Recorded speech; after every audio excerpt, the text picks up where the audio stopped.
në momentin që ata janë bërë me dije për mbylljen e TikTokut, unë duhet të them që në bazë mbi 90% e prindërve kanë qenë shumë dakord për këtë masë që është marrë.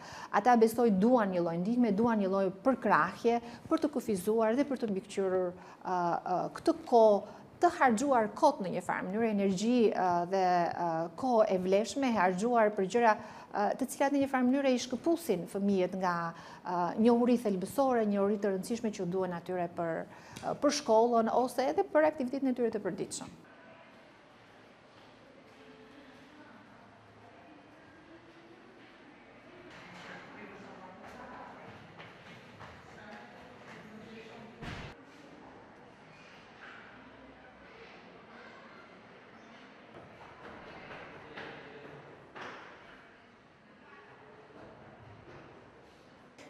So I think there's something that goes hand in hand with the way we grew up, the way children in Albania were brought up. We were very media oriented.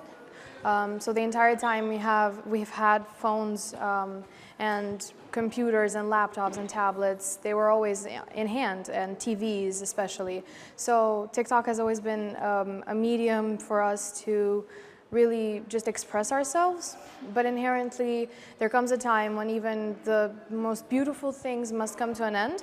And so I think that is what this whole campaign of closing it or shutting it down was like. It was just really a way to put a means to an end and sort of, yes, it did have an impact on us because it is our everyday lives.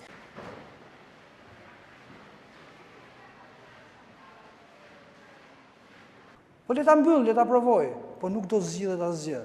Po ta lej hapur, problematika do vazhdoj dhe do të deklarohet që shiko, se po ta kishim mbyllur. Më mirë ta provoj, të mbyllet dhe të shohim pastaj se ç'do të ndodhë. Megjithatë, besoj edhe një herë tjetër se nuk është zgjidhje mbyllje.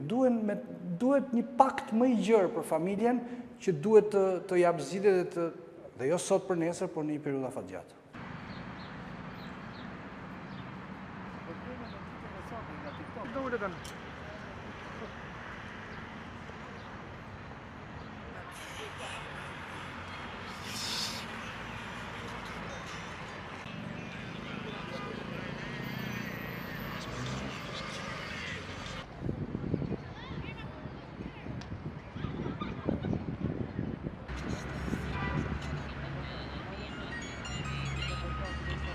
Edhe me këtë dua të them që nuk e mendoj këtë si masën që jep zgjidhje.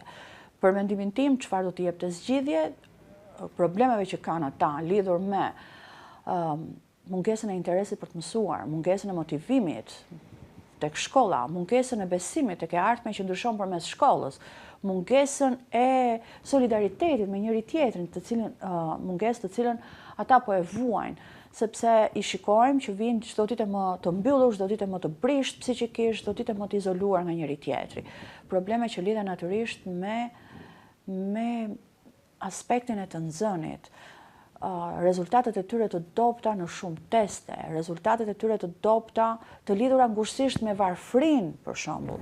Mendoj që këto janë problemet e vërteta të miturve tanë, të adoleshentëve tanë, të cilat kanë nevojë për masa qeverisëse, shumë të gjëra, shumë të thella, dhe masa e tillë e mbylljes së TikTokut duket si një aspekt tërësisht periferik në morinë e këtyre problemeve që ata kanë.